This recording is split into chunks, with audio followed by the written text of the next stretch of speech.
What's going on, everybody? Today we're going to talk about 5 ways you can buy investment properties without 20% down. What? Let's roll the intro. We'll be right back. Let's go.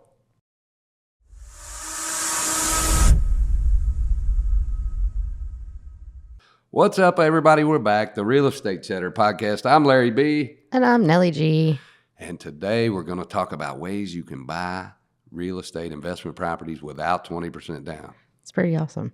People think, oh man, I can't be a real estate investor. I don't have 20% down. I don't have perfect credit. There's so many ways, right? Yeah, there's so many ways. So, we're going to talk about the 5 ways you can buy real estate investment properties with little to sometimes very little down. So if you got 10 grand, you can buy a nice investment property these ways we're about to show you. So the first way that I want to get into is for young investors or somebody that does not own a home, or somebody maybe that's single, anybody could do this, but it could be tough on a family, and that's an FHA fourplex. Mm-hmm. So I don't know about our areas, but a fourplex goes from 2 to 5, maybe 2 to 8, depending on where it's at, the location, how big the units are. There's a lot of different things, but FHA and possibly USDA. I'd have to dig into that. We'll have to ask some lenders when they get on here, but I'm pretty sure you can do USDA too, and you could actually buy a fourplex. In our area, and most areas have these down payment assistance programs, you could buy a fourplex as your first property and live in one of the units. Now, that's the key. It has to be your primary residence. Now, I don't think there's any rules to how long it has to be your primary residence. I don't think you have to stay there forever. Things change in life. If you had a child, you might not want to stay in a one-bedroom apartment, but you cannot have bad intent, right? So you can't say, I'm going to buy a fourplex and I'm never going to live there and I'm just going to lie to everybody. You will go to prison. So that's not, that's not a thing to do. But say you're a young couple and you're living in an apartment anyway, you could buy a fourplex. You could use down payment assistance for your down payment. You could do ask the seller to pay the closing cost and literally buy a fourplex with less than $1,000. Yeah, it's pretty awesome. Inspections and appraisal, somewhere in the $1,000 range. You could buy a fourplex and live in one of the units and rent the other 3 with very, very little cash now. Yeah. Yep. Beginning of the inventory. Yeah. You got 4 doors right off the bat. Yeah, absolutely. And as times change on the road, maybe you have another child, maybe you need a little bigger house, you can flip that to an LLC. By then you would have some equity, buy another primary residence. You always want your primary residence is tax-free, right? So you want to keep a primary residence that you live in. You don't pay any taxes on the profit that you make on it. I say tax-free. You still have property taxes. There's things you have to do. But if you make $200,000 on that property, you don't have any taxes or capital gains on the profit that you make on that property. Your primary residence. Yes. But that fourplex is a great way for a young investor or an early investor to get started with their first property. You have several rental units already. You have a plan for down the road to grow out of that. And they understand that things do change, right? So if you buy these apartment complexes, you live there 3 years, now you have 2 kids that really don't fit your plan, you're not stuck to stay there. You're not signing a lifelong thing with the government that says you have to stay there forever. But you do have to have good intent to live in that property, and it has to be your primary residence to get this kind of loan. But a great way for an investor to get started. Great way to start. Another way people don't ever think about is another property in a different area could be a vacation or second home. And it is okay to do a government loan or a conventional loan on a second property with 5 to 10% down and make it an Airbnb part-time, and you go there, it's a second home.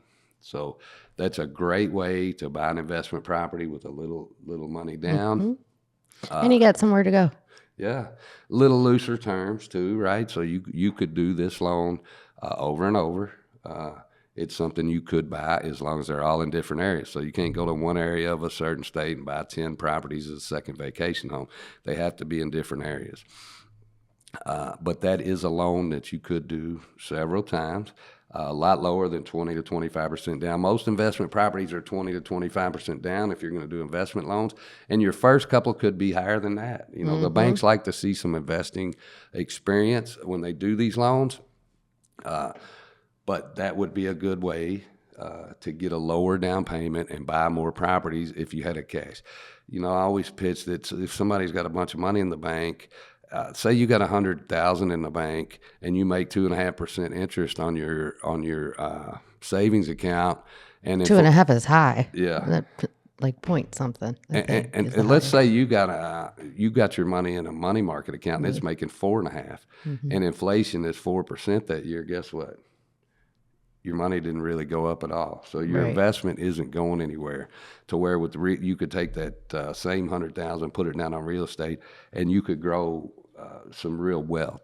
So a lot of people are really scared to pull the trigger the first time. Another way, say you could get in with less money down, is to LLC your primary. Right. And so let's say you bought a starter house, you've had it 5-7 years, and now it really don't fit your needs. You need a bigger house, you need a smaller house, you need to move around. You could LLC that house. You could transfer that house to an LLC and buy another primary residence through FHA or conventional with 3.5 or 5% down. Yeah. So that's a way you could add a property to your portfolio with very little down on your new property. Great way, but think about this when you do that. You have to live in that house 2 of the last 5 years. So to keep your free equity that you made, that you don't have to pay taxes on, you've got to sell that house within 5 years, within 3 years actually. You have to have lived in it 2 of the last 5 years. So just keep that in mind when you're doing things like that. Another way, and we get into more of this in our other class and even in our coaching on It's Me, Larry B., but the fix and flip and the fix and holds can be a real way to make equity, right? Yeah. So if you had a little cash, you could buy a property with a hard money loan. And some of these hard money lenders might not make you pay 20% down, right? So if you can show them, and especially if you've done it with them before, and you can show them that, hey, I'm going to buy this house for 150, I'm going to put 250 in it, and it's going to be worth 280 when I get done. If they can see a 20% equity in the end project, they could see that they might do this deal with little to nothing down. Yeah, you kind of have to have a portfolio for that, but yeah. Yeah, I mean, this is a down the road thing, but maybe, we know some hard money lenders around here that might help you through that whole process. So if they can be involved in the whole process, they feel better. They know, but if you're an experienced investor, this is a great way to add properties with little to nothing down. You could literally, in the end, say that exact scenario just happened. You bought it for 150. You put 50 in it, all hard money. So the hard money lender will give you the 150 and the 50 for repairs.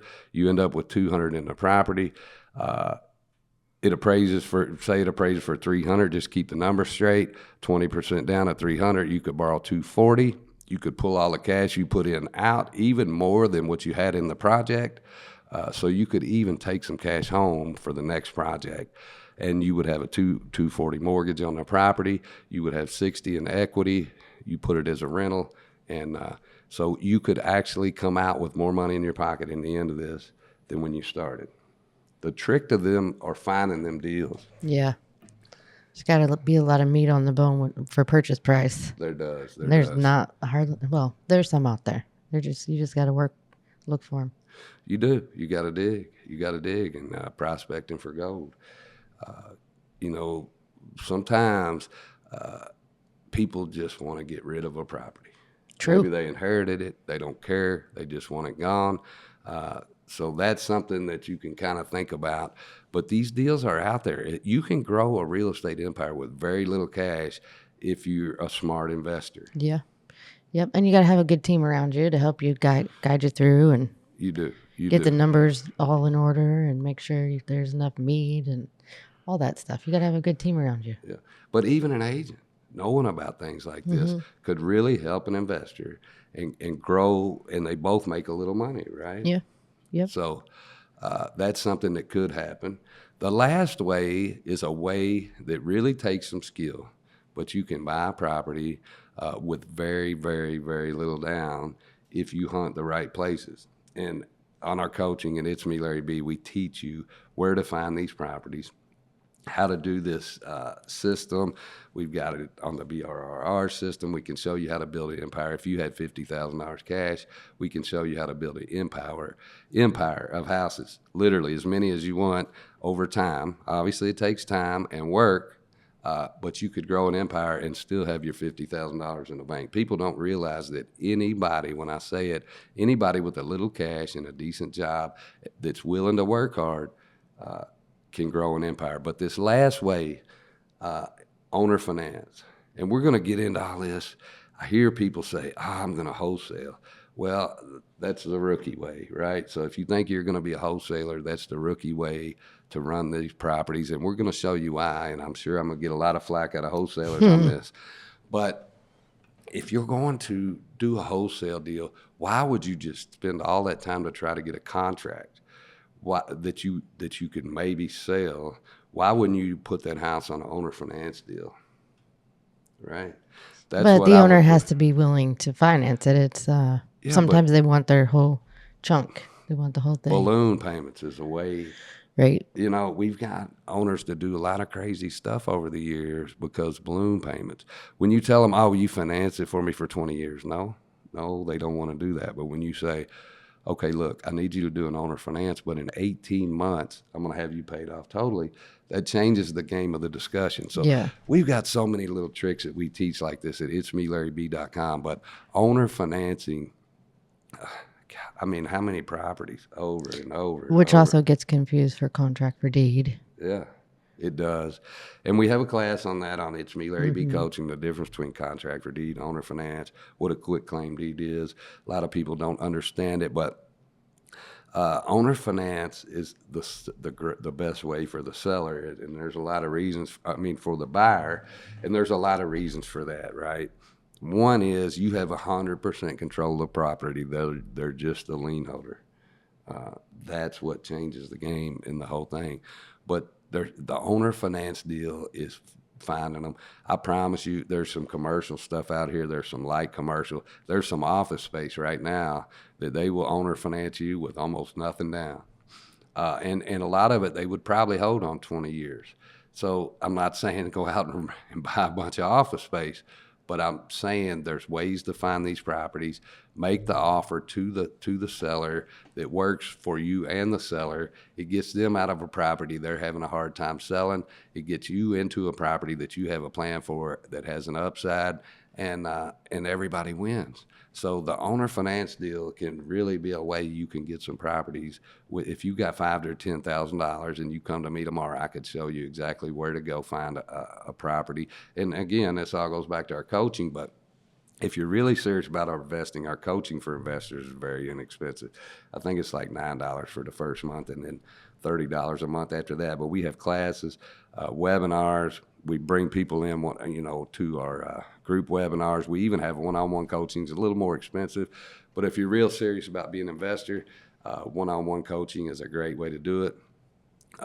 We can show you if you have the money. We can teach you exactly how to do this. We can point you towards the right properties, where to look for the right properties, where to find, how to keep as much cash as you can, get the lowest down payment loans. These are all things we teach at It's Me Larry B. And owner finance.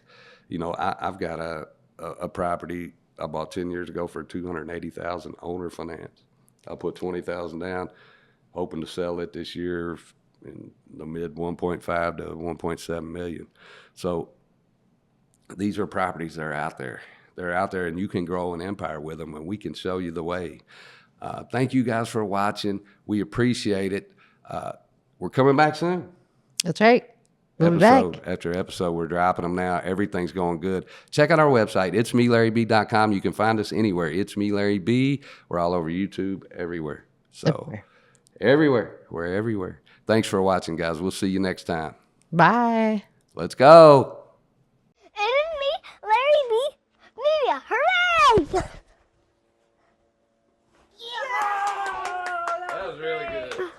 Good job.